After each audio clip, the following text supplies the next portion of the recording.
नाही तर खुर्च्या तुमच्या मागण्या पूर्ण करा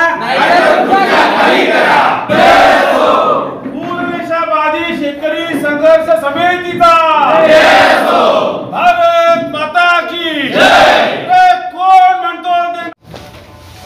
महाराष्ट्र शासनाने उल्हास नदीच्या दोन्ही तीरांवर पूर नियंत्रण रेषा म्हणजे रेड लाईन ब्ल्यू लाईन आखण्यात आलेली आहे आणि ही रेषा अर्धा शहर काबीज करते आणि त्या रेषेच्या दोन्ही तीरांवरच्या त्या रेषेच्या आतमध्ये संपूर्णतः विकासाला बांधकामांना परवानगी बंद करण्यात आलेली आहे। या विरोधात आम्ही हे आंदोलन सुरू केलेलं आहे। आंदोलनाचं सरकारकडे तुम्ही मागणी केल्यानंतर काय त्यांच्याकडनं उत्तर मिळालं आणि आता काय भूमिका घेतली आहे तुम्ही? सरकारकडे आम्ही अशी मागणी केली की 100 वर्षात एखाद्या वेळा येणारा पूर आहे तो 100 पण नाही, 2005 साली आलेला पूर हा साधारण 200-250 वर्षातला तरी पुरावा कुठे दिसत नाही की अशा प्रकारचा पुरा त्याच्या अगोदरही पुरा आल्याचा ही अपवादात्मक घटना आहे। त्याबरोबर नेहमी येणारा पूर सुद्धा जो आहे तोही काय अर्ध्या शहरावर येत नाही, ती सर्व रेषाही चुकीची आहे। एकतर जिकडे कधीही पूर येत नाही अशा ठिकाणी ती रेषा आहे।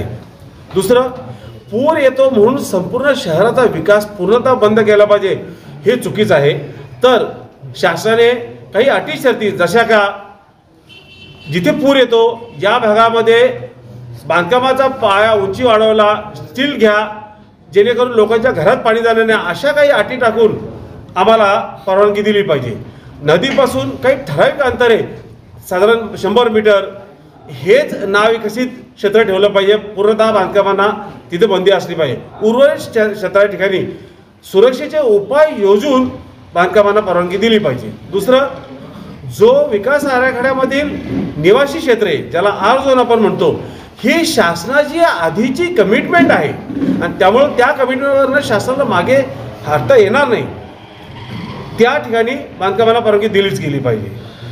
तर आता निर्णय काय घेतला आहे मतदानासंदर्भातला? किती मतदार बहिष्कार टाकणार आहेत आणि किती गावं किती शेतकरी याच्यामध्ये बाधित होणार आहेत? आजपासून या संपूर्ण बदलापूर शहर आणि ग्रामीण परिसराच्या शेतकरी बाधित सहकारी संस्था आणि व्यावसायिकांचं आंदोलन सुरू झालेलं आहे। गुरुवारपासून नगरपालिकेच्या समोर आम्ही बेमुदत साखळी उपोषण सुरू करणार आहोत आणि येत्या काही दिवसात जर विविध राजकीय पक्ष आणि शासनकर्त्यांनी जर आमच्या आंदोलनाची दखल घेऊन योग्य उपाययोजना केली नाही तर आम्ही मतदानावर बहिष्कार टाकू आणि साधारण सर्व इथले स्थानिक शेतकरी, सर्व गावं, बाधित सहकारी संस्था आणि व्यावसायिक मिळून 1.5 लाख मतदानावर याचा परिणाम होऊ शकतो।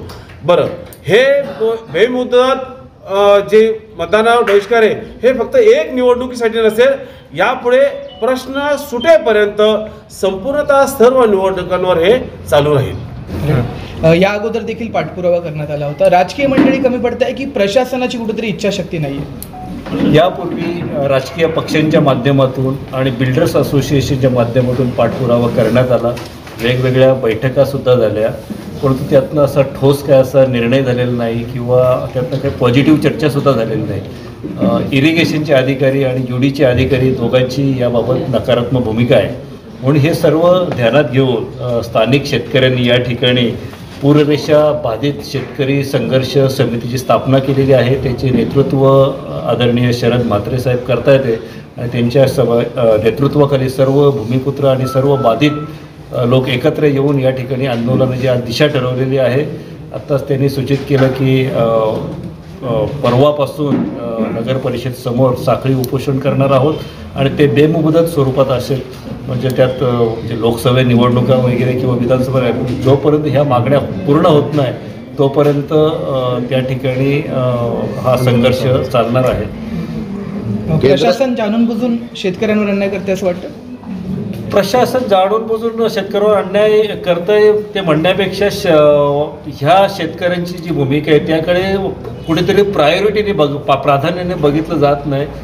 कदाचित राजकर्त्यांचे जो धोरण आहे त्यांचे ज्या प्रायोरिटी जे ते वेगळ्या स्वरूपाच्या आहेत आणि त्यामुळे त्यांना भूमिपुत्रांच्या मागणीकडे लक्ष द्यायला वेळ दिसत नाही।